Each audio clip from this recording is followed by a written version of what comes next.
Les libéraux. Les libéraux. Le podcast sur le football de notre enfance. Hors série spécial Xavi. Le 25 janvier 1980, à Terrassa, dans la province de Barcelone en Catalogne, une certaine Maria Mercè Creus donnait naissance à son 4e enfant. Elle ne le sait pas encore, mais elle vient d'offrir au monde le plus grand milieu central de l'histoire du football, Xavier Hernández y Creus, dit Xavi.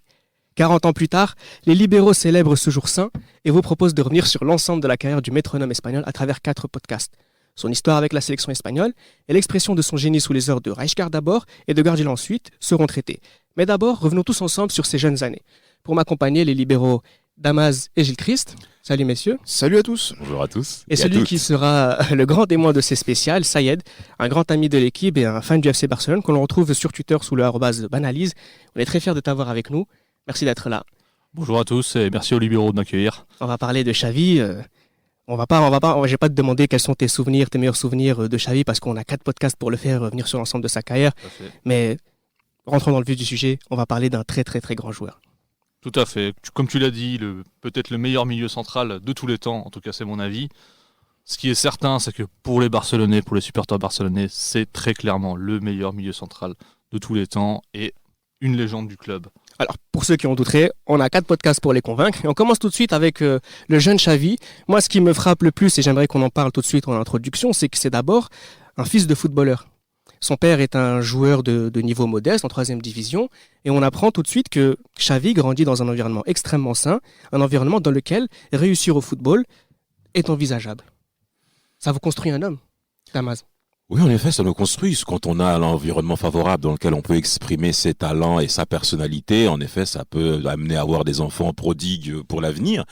Et là-dessus, ses parents vont entrer en ligne de compte sur les désirs de leur enfant. Le père de Xavi, il avait annoncé à la fin de sa carrière que Xavi, toute sa vie, a été consacré au football. Il pense football, il vit football, que ce soit sur le terrain, bien entendu, en dehors, où là, on voit véritablement la marque caractérielle des gens. Xavi s'est rapidement exprimé sur son désir d'être footballeur et il a rapidement conduit à cela parce que pour terminer, pour faire le lien au niveau familial, il y a malheureusement certains parents qui n'ont pas eu ce genre d'initiative, j'éviterai de mentionner des noms, mais qu'aujourd'hui on peut avoir des regrets.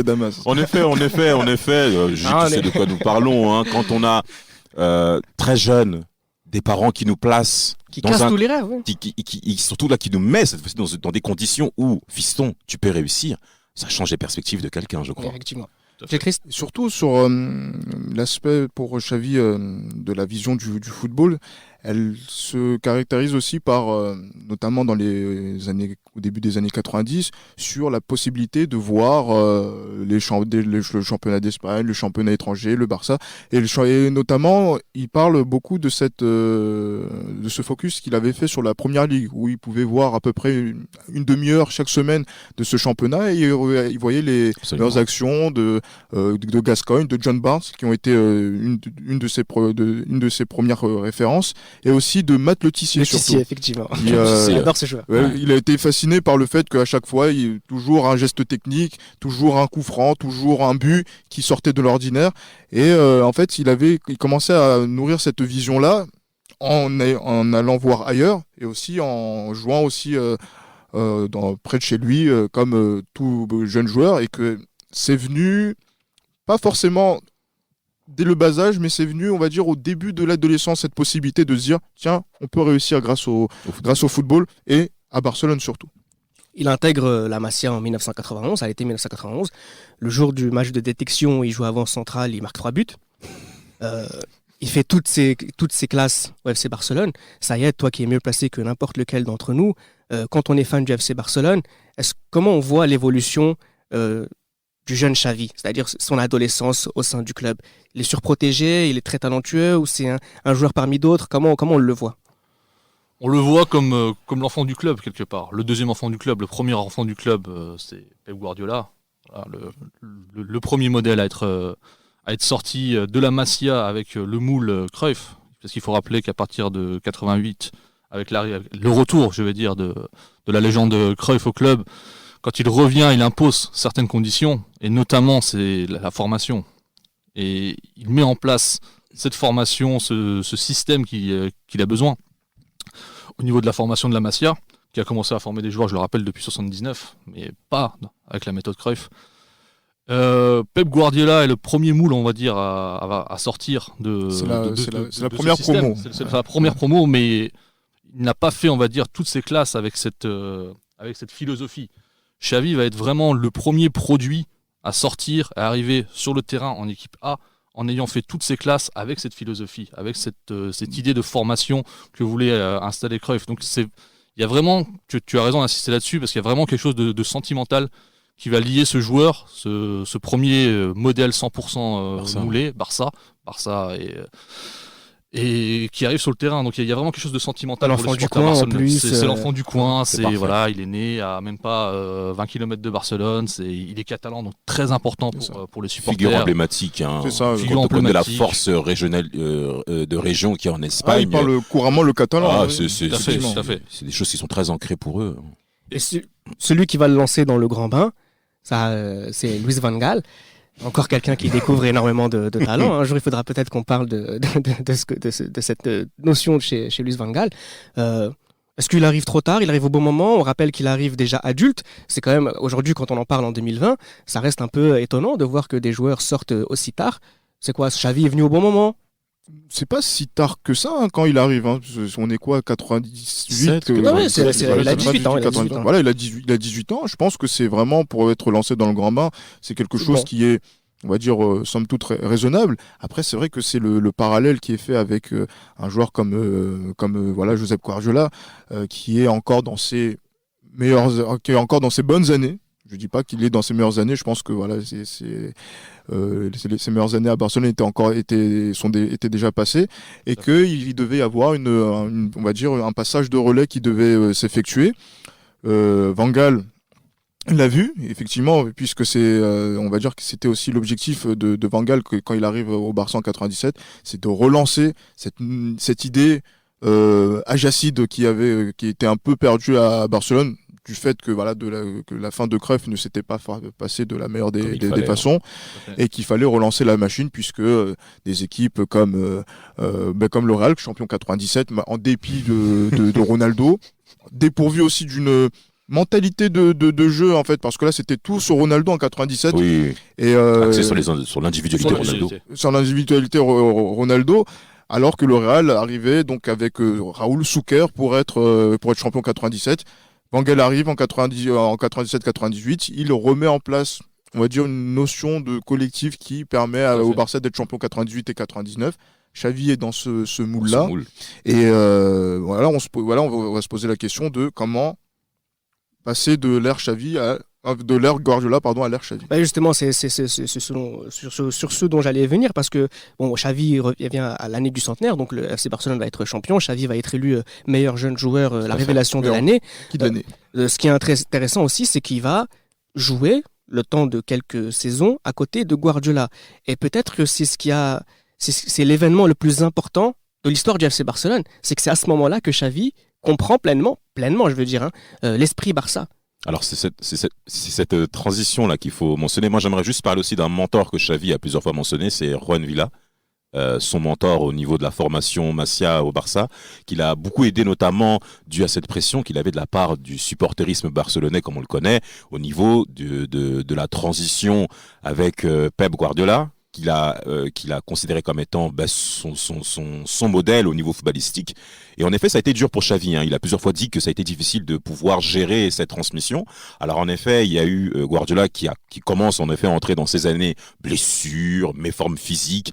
Et Xavi est basculé rapidement dans le bain. Alors en effet, il y a, comme l'a dit Gilles, cette très bonne transition avec Luis Van Gaal. Mais si on rentre un peu plus dans le dispositif tactique du Barça, Xavi a plusieurs fois évolué dans des situations qu'on ne voit plus aujourd'hui. Xavi a joué en tant que milieu numéro 6 tout seul.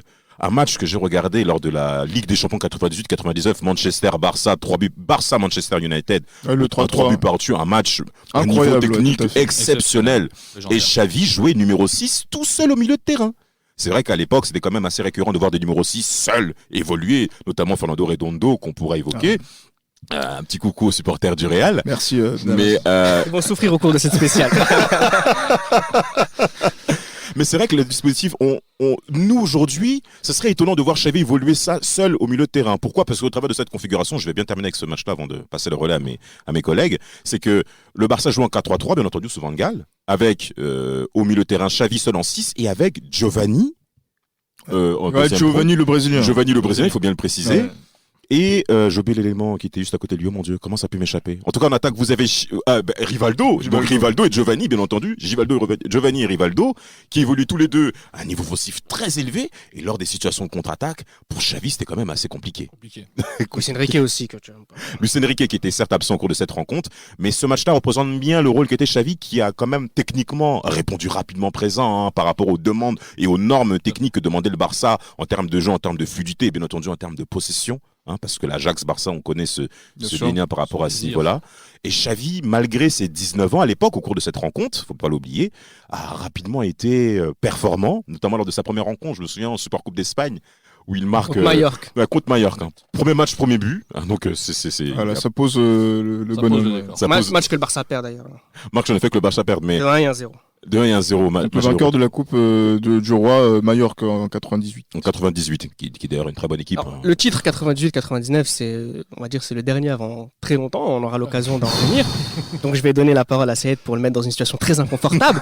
C'est-à-dire parler un peu des doutes qu'il y a à la fois autour du FC Barcelone et aussi autour de Xavi sur cette période entre l'intersaison 2000-2001 jusqu'à, allez, on va dire 2002-2003. C'est vraiment une situation extrêmement compliquée et Xavi fait partie de ceux qui sont pointés du doigt. Tout à fait. Alors, c'est une situation compliquée, très compliquée. Très certainement une des plus compliquées pour les supporters barcelonais, du moins ceux qui ont connu cette période. Je pense que, en tout cas moi, tous ceux que je connais, le cite comme la pire période de leur vie, clairement. De leur vie de Barcelone. De leur vie de supporters, exactement. Femmes et enfants. Comme on disait tout à l'heure, avec la passation Guardiola-Xavi, il faut savoir que Guardiola a réussi très jeune au Barça. À 21, 22, 23 ans, il était quasiment au sommet de son art. C'était C'est bien de le préciser, beaucoup ont tendance à l'oublier. Dans le système de Cruyff. Donc il a réussi très jeune, il a conquis le cœur des supporters très très jeune. Donc on attend la même chose de Xavi quelque part. Mais c'est beaucoup plus compliqué. Comme on l'a mentionné juste avant, sous Van Gaal, il change tout le temps de tactique. Il joue avec un milieu avec 2 points de basse, parfois une seule pointe de basse. Il a fait des 4-4-2, il a fait des 3-5-2, il a fait des 3-4-3. Il change tout le temps, donc c'est beaucoup plus compliqué pour Xavi, pour un joueur de 19 ans, de 20 ans, de s'intégrer là-dedans. Arrive ensuite la période 2001-2003 où on est vraiment sur une période critique sous l'ère Gaspard pour le Barça. Et évidemment, quand tout va mal, qui c'est qu'on pointe du doigt ? C'est le petit joueur, le petit jeune chez qui on avait placé beaucoup d'attentes. Et on attendait de lui qu'il porte le Barça jusqu'au titre, jusqu'à la Ligue des Champions. Chose qu'on lui a souvent reproché aussi. Et voilà, donc sur cette période-là, ça va mal. Et dès que ça va mal au Barça, on pointe du doigt Xavi malheureusement. Mais bon, après, c'est vrai qu'il y avait aussi une instabilité aussi au niveau des techniciens. Oui, les coachs, il y en avait beaucoup. Beaucoup de coachs. Institutionnels aussi. Tout à fait. Radomir Antic, qui a, entre autres... mais après, voilà. Pour Retour de Luis Van Gaal. Retour de Luis Van Gaal. Grosse erreur, à mon avis. C'était pas pour me déplaire, c'était une période où le Real Madrid était dominant en Europe. Il a gagné quelques titres en Europe, je crois, sur cette période. Quelques-uns assez notables, et aussi en championnat, le retour au sacre en Liga en 2001. Il y a aussi le sacre aussi en 2003. Avec la version des Galactiques la plus aboutie. Et c'est vrai qu'on était arrivé dans une époque où le Real Barça, c'est ce qu'avait dit Iker Casillas une fois de cette époque-là, que c'était moins, techniquement, je parle donc sur le terrain, que c'était moins galvanisant de jouer contre le Barça à cette époque-là. Il préférait jouer contre une équipe comme Valence ou même le Deportivo La Corogne où c'était plus difficile. Oui. Et on était dans une époque où Xavi peut-être cadre de cette équipe, mais un Barça qui était quelconque, qui a fait des allers-retours en Coupe UEFA et même je crois que c'était sur la saison 2002-2003 où c'était très limite, où je pense le Barça oscillait entre la... Ils ont fini 6e, je crois. Hein. Ils ont fini 6e parce qu'ils ont mieux terminer la saison, mais à un moment donné, ils étaient même 9e du championnat pendant une longue période, et alors que le Real était caracolé devant, en bataille avec la Real Sociedad.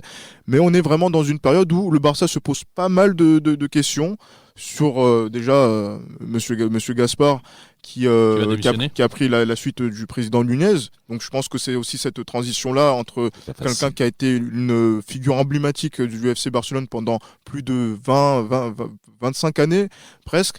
Et cette nouvelle période où il y a le football du XXIe siècle qui se met en route. Et il fallait vraiment en fait les victimes en fait de cette transition-là, c'est le staff technique et les joueurs. Et ça fait que le FC Barcelone de 99, 2000, 2001, 2002, 2003 ne gagne pas de trophée. Et c'est la descente aux enfers, très clairement. Ah, ça dégringole chaque saison.